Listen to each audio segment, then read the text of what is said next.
आदिगुरु शंकराचार्य पर एकाग्र फिल्म का निर्माण भी मध्य प्रदेश माध्यम ने किया है। और आइए हम इससे पहले कि हमारे विचार प्रवाह को आगे बढ़ाएं, एक नजर आदि शंकराचार्य के विहंगम पर।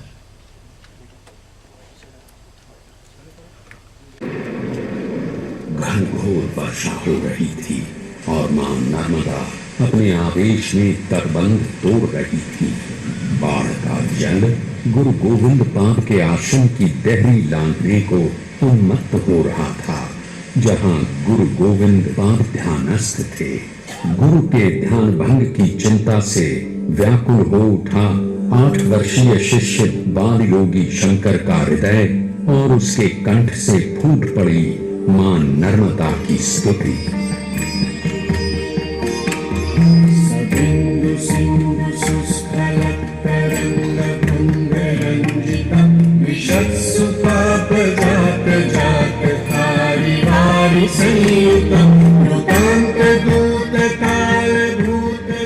वो स्तुति जिसके शब्दों में सरस्वती का वास हो गया और जिसकी ध्वनि ने स्वयं चैतन्य धारण कर लिया।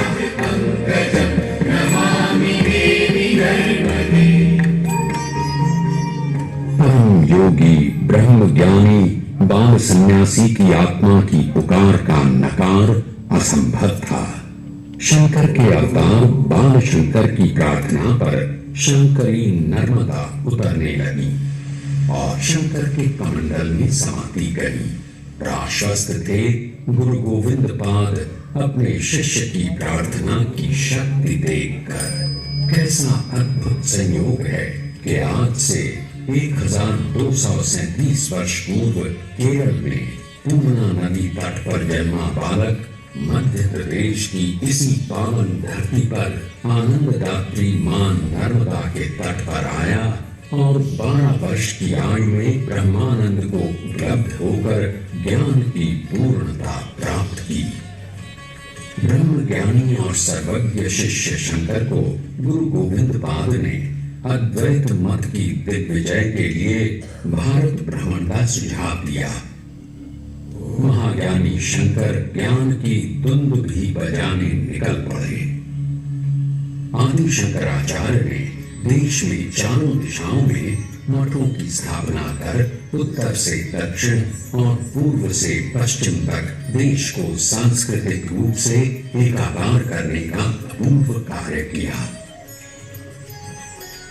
दक्षिण उत्तर के कोई सेतु है तो भगवान शंकराचार्य ने दक्षिण और उत्तर में जो संवाद पैदा कर सकते हैं, एकता स्थापित कर सकते हैं। कहते हैं भगवान श्री राम ने उत्तर से दक्षिण को जोड़ा, भगवान श्री कृष्ण ने पूरब को पश्चिम से जोड़ा, लेकिन आदि गुरु ने तो उत्तर दक्षिण पूरब पश्चिम चारों तरफ से भारत को जोड़ दिया।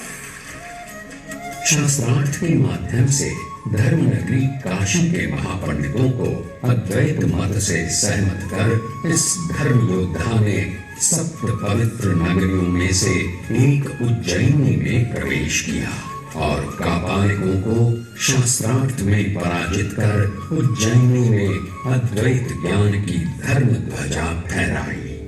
आदिशंकर ने महेश्वती के उद्भट विद्वान कर्मकांडी मंडन मिश्र से भी शास्त्रार्थ किया।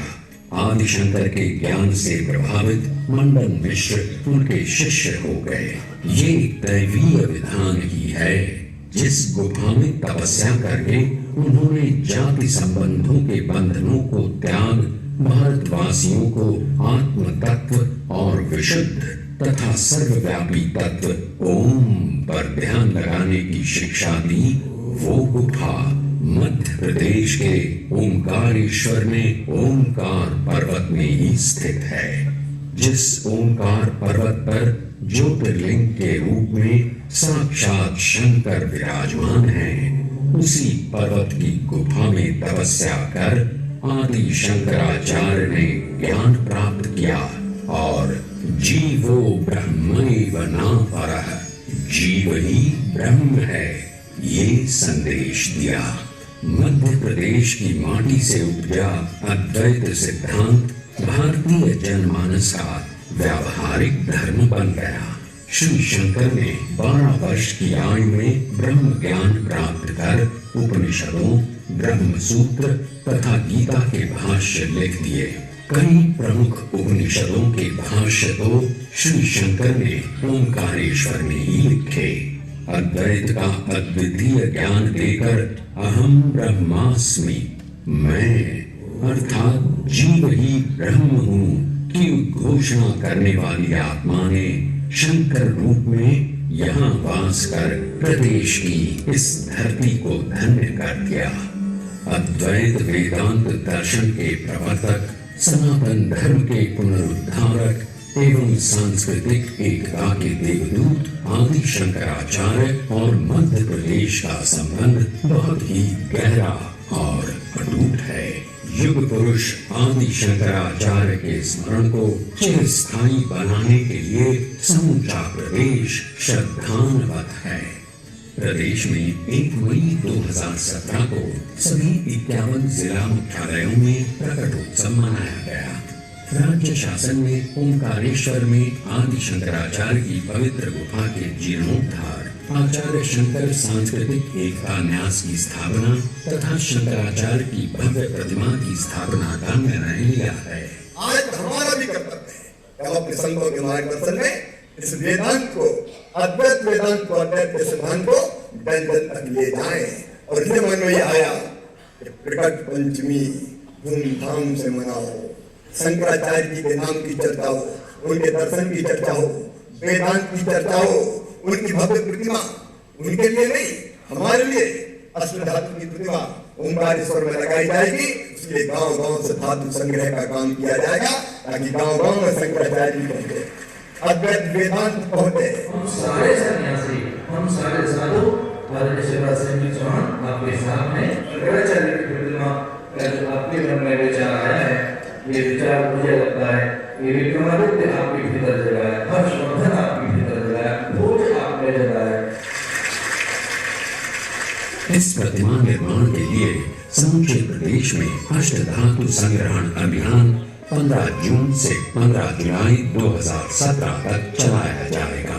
भारतीय अस्मिता और राष्ट्रीय चेतना के आधार स्तंभ, सांस्कृतिक एकता और मानव मात्र में एकात्मता के उद्घोषक और अद्वैतवाद के अजेय धर्म योद्धा मात्र 32 वर्ष की आयु में स्वयं ब्रह्म हो गए। चेतना की इस दिव्य ज्योति से आलोकित मध्य प्रदेश की ये पावन धरती अपने को धन्य अनुभव करती है।